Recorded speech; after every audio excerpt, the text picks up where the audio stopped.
Because of one complaint from his son, his whole life flipped overnight. He went from a janitor to a multimillionaire. His son got hit hard by the spice, kept shaking his head, but still said he wanted more. The dad was stunned. That moment right there sparked a money-making idea in his head. He didn't say a word, just went out and bought a bunch of snacks, planning to figure it out himself. His wife wasn't happy at all. They were already broke, no money to mess around. She started worrying where the money would come from, how they'd survive, and she had every reason to worry. They even had to water down milk for the little one. The older kid wore torn shoes.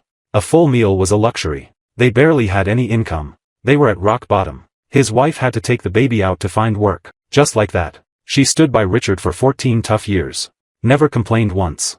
Because she always believed he'd make it someday. They'd known each other since they were kids. Both Mexican-American, always treated like outsiders at school. When trouble came, Richard didn't fight head-on. He had his own way. If someone started something, he'd handle it with food. If they hesitated, he'd let someone else try first. One bite, and they were hooked, seeing how good it was. Even the troublemakers got curious. This time Richard didn't back down. He asked for money. Just like that, the problem was solved. And he realized this could make money. From then on, he brought food to school every day to sell. Business kept growing, and he started saving a little. But one small incident threw his life off track. He just wanted to buy chocolate for his wife, but got mistaken for a thief. No one listened to him. Just like that, he never finished elementary school, and went down the wrong path. After that, he was dealing with the cops all the time. They even got mixed up in gang life. Until one day, his wife got pregnant. That woke her up. She told him they couldn't keep living like this. But walking away wasn't that easy. Richard said nothing. But after she fell asleep, he made his choice. He decided to start over. But reality hit hard. He had to support the whole family. After the second child was born, things got even tighter. He looked for work everywhere, kept getting rejected, again and again, because of his skin color, and his record. His son just stood on a car, scraping off gum, and got yelled at in public.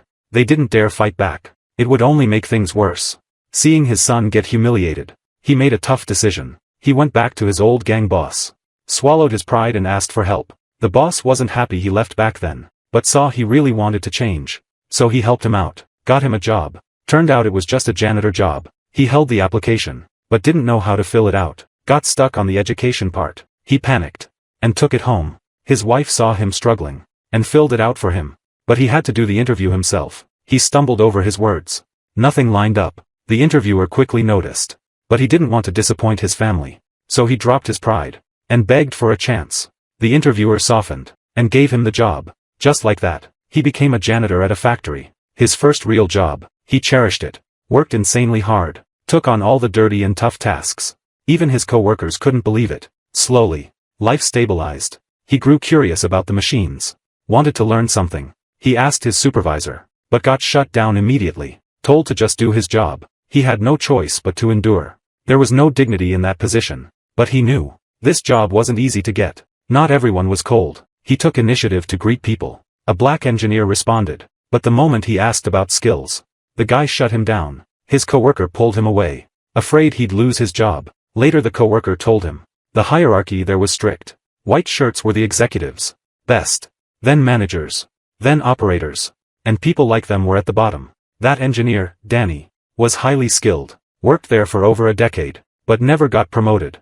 Just because he was black. Even his trainees outranked him. After seeing all this, Richard became even more determined. He didn't want to mop floors forever. He wanted to move up. He wanted to be like the bosses. With that in mind, he went back to his old trick. Using food to connect with people. Burritos didn't work on everyone, but they worked on Danny. Maybe they shared the same struggles. Danny slowly let his guard down. Started talking to him.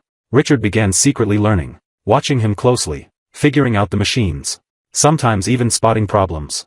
And sharing his ideas. Danny started seeing him differently. Eventually, he even started teaching him. In Richard, Danny saw his younger self. Refusing to lose. Refusing to accept fate. From then on, Richard became his apprentice. He came alive. First to arrive every day. Last to leave. Practicing whenever he could. Learning every part. Before long, he mastered the skills. And was named Employee of the Month. Everything was getting better. Then life hit again. The economy went down. Orders dropped. Layoffs started. His promotion dream was gone. The factory barely held on. Years passed. He was still stuck in place. At the same time, the snack industry got more competitive. Pressure kept rising. The company planned to shut down some factories. Low-level workers were hit first. No job meant the whole family fell apart. The company boss made a video, asking employees to think of solutions. Most ignored it. But Richard took it seriously. He started thinking hard, where the opportunity was. Soon after, a simple moment gave him the answer. A roasted corn. His son kept shaking his head while eating, but couldn't stop. That addictive heat suddenly clicked for him. They grew up eating spicy food. Everything tasted better with heat. Right then, he had an idea. Spicy chips. That's how he'd turn things around. That same day, he bought several big bags of chips. His wife's first reaction was worry. Rent and bills were already unpaid, but she still chose to fight with him. They bought all kinds of peppers. Kept testing again and again. His wife handled the cooking. At first, it was just spicy. Not good. Nothing like that addictive heat. The company was also making spicy flavors, but relied on additives. He didn't agree. He believed real ingredients mattered. Old school methods gave it soul. They tried every kind of chili, kept adjusting to get the flavor to stick to the chips. He built a simple tumbler himself, testing little by little. Finally, they nailed the flavor. They had the younger son try it first. The kid was overwhelmed by the heat, but still said it was good. The recipe worked. But a new problem came up. The factory was struggling. His supervisor ignored him. A janitor pitching a product. No one took it seriously. But he wouldn't give up. When no one was watching, he snuck into the general manager's office, found the boss's contact, and called him directly. He was nervous. The boss didn't want to listen at first, ready to hang up. But one sentence made him pause. He said, "You told us to think like owners." That's exactly what I did. The boss started listening, and agreed to try samples.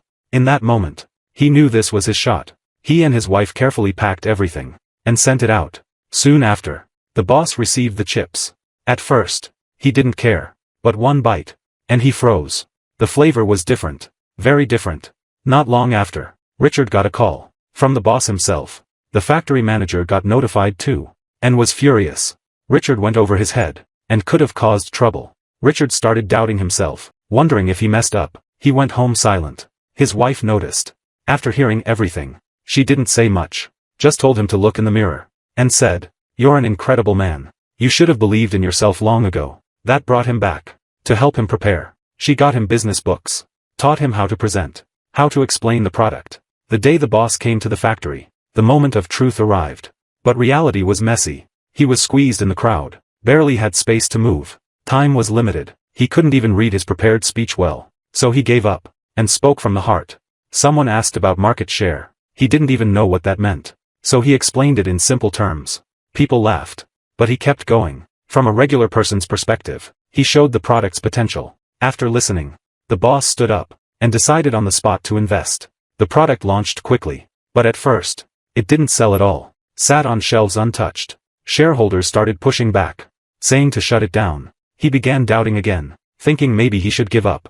Then Danny stepped in, reminded him, "You never quit before. So what's wrong now?" He started looking for the problem, and realized there was no promotion at all. People didn't even know the product existed. His son gave him his savings to help promote it. The whole family jumped in. He reached out to old friends, got them to help. They spread the product everywhere, did promotions, even created fake demand to attract attention. Slowly, more people started buying. Soon, it was selling out. Shelves emptied fast. Sales reports reached the boss.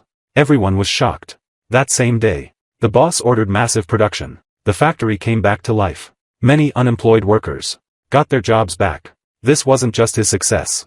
It gave hope to many families. Sales kept rising. Profits hit record highs. Danny finally got promoted. After all those years. But Richard was still a janitor. He felt a little down, but didn't give up. He knew, if he kept going, he'd be seen. Just as he was about to get back to work, the boss showed up, personally invited him to management, gave him his own office. In that moment, his life changed forever. Nothing came easy. He earned it all. Sitting in his new office, he didn't forget where he came from. The first thing he did was call his wife to share the news, because through it all, she was the one who deserved to know first.